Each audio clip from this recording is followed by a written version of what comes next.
Friends, ముందుగా మీరు మొబైల్లో క్రోమ్ బ్రౌజర్ అయితే ఓపెన్ చేయండి. క్రోమ్ బ్రౌజర్లో గూగుల్ సెర్చ్లోకి వచ్చి భద్రాచలం కళ్యాణం టికెట్స్ అని సెర్చ్ చేయండి. సెర్చ్ చేయగానే మీకు మొదట తెలంగాణ స్టేట్ పోర్టల్ అని చెప్పి ఒక వెబ్సైట్ అయితే ఓపెన్ అవుతుంది. అక్కడ శ్రీ సీతారామచంద్ర స్వామి దేవస్థానం అని చెప్పేసి ఉంటుంది. అక్కడ క్లిక్ చేయండి. క్లిక్ చేయగానే భద్రాచలం దేవస్థానం యొక్క వెబ్సైట్ అయితే ఓపెన్ అవుతుంది. వెబ్సైట్ ఓపెన్ అయిన వెంటనే ఇక్కడ పాపప్లో శ్రీరామనవమి సెక్టార్ టికెట్స్ 2024 అని చూపిస్తుంది. ఈ పాపప్లో ఉన్న దాన్ని క్లిక్ చేయండి. వెంటనే నెక్స్ట్ పేజ్ అనేది ఓపెన్ అవుతుంది. ఇక్కడ వచ్చిన మూడట్లో కళ్యాణం సెక్టార్ టికెట్స్ ఉంది కదా, అక్కడ క్లిక్ చేయండి. అంటే ఫస్ట్ది. ఈ పేజ్లో అన్ని రకాల సెక్టార్ టికెట్ల యొక్క రేట్ల వివరాలు కనిపిస్తాయి. 1A ఉభయదాతలు ఈ టికెట్ల కాస్ట్ వచ్చేసి 7,500. అవైలబుల్ టికెట్స్ వచ్చి 510. సెక్టార్ 1Bలో టికెట్ ప్రైస్ వచ్చి 2,500. 458 అయితే అవైలబుల్లో ఉన్నాయి. ఇంకా ఇదే విధంగా సెక్టార్ని బట్టి టికెట్ కాస్ట్ అయితే ఉంటుందన్నమాట. సెక్టార్ 1D వచ్చి 1,000 రూపాయలు. సెక్టార్ 2A వచ్చేసి 300 రూపాయలు. టికెట్లు అన్నీ బుక్ అయిపోయాయి sector 2A. Next sector 2B వచ్చేసి 300 రూపాయలు. 451 టికెట్లు అయితే అవైలబుల్లో ఉన్నాయి. ఇంకా తర్వాత సెక్టార్ 4A వచ్చేసి 150 రూపాయల టికెట్లు అవైలబుల్గా 296 ఉన్నాయి. సెక్టార్ 4G వచ్చేసి 150 రూపాయల టికెట్లు 280 టికెట్లు అయితే అవైలబుల్లో ఉన్నాయి. అసలు ఈ సెక్టార్లు అంటే ఏంటి, కళ్యాణం చూసే వ్యూ యాంగిల్ ఏంటో ఒకసారి మ్యాప్లో అయితే చూద్దాం. ఇక్కడ వ్యూ మ్యాప్ ఉంది కదా, అక్కడ క్లిక్ చేయండి. ఈ పీడిఎఫ్ ఫైల్ ఓపెన్ చేస్తే కనబడుతుంది. ఇక్కడ రెడ్ డాట్లో ఉన్నది కళ్యాణం జరిగే ప్రదేశం అన్నమాట. అదే మిథిలా నగరం. కళ్యాణం ఎదురుకుండా ఉన్న సెక్టర్ వచ్చేసి 1A అనమాట. ఇది 7,500 రూపాయల టికెట్లు. అలాగే 2A వచ్చేసి 300 రూపాయలు. ఇక్కడ చూసుకోవచ్చు మనం మ్యాప్. 150 రూపాయల టికెట్లు వచ్చేసి వెనక సైడు అండ్ పక్క సైడు అయితే ఉంటాయన్నమాట.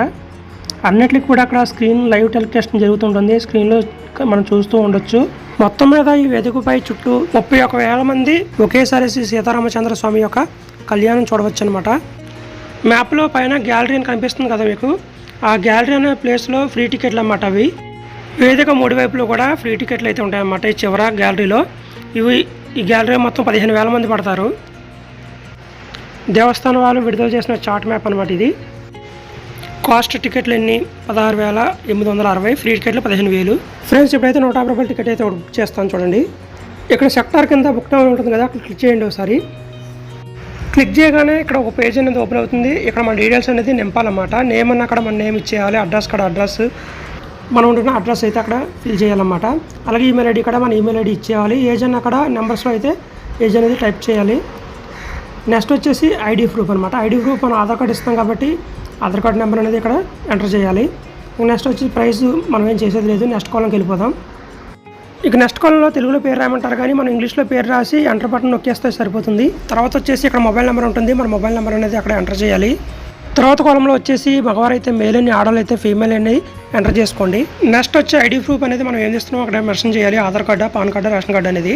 నేనైతే ఆధార్ ఇచ్చాను. ఇక్కడ ఐడి ప్రూఫ్లో మనం ఏదైతే ఇస్తామో ఆ నెంబర్ ఇక్కడ ఐడి ప్రూఫ్ నెంబర్లో అయితే ఇవ్వాలి.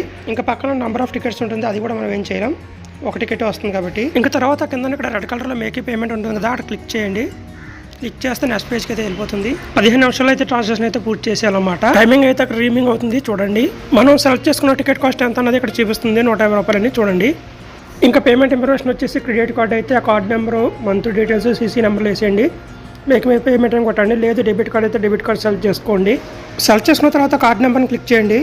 ఇక్కడ కార్డ్ నెంబర్ అన్నా కూడా మన డెబిట్ కార్డ్ నెంబర్ అయితే అక్కడ ఎంటర్ చేయాలన్నమాట.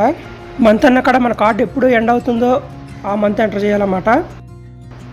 ఇయర్ కూడా అంతే, ఎప్పుడు ఎండ్ అయితే పోతుందో మన కార్డు ఆ ఎండింగ్ ఇయర్ అయితే ఇక్కడ ఎంటర్ చేయాలి. ఇంకా నెక్స్ట్ సివివి నెంబర్ అన్నా కూడా మన డెబిట్ కార్డు వెనకాల 3 అంకెల నెంబర్ ఉంటుందన్నమాట. ఆ నెంబర్ అనేది ఇక్కడ ఎంటర్ చేయాలి. తర్వాత మేకే పేమెంట్ అని క్లిక్ చేస్తే మనం పేమెంట్ అయితే అయిపోతుంది. Ticket book అయినట్లే.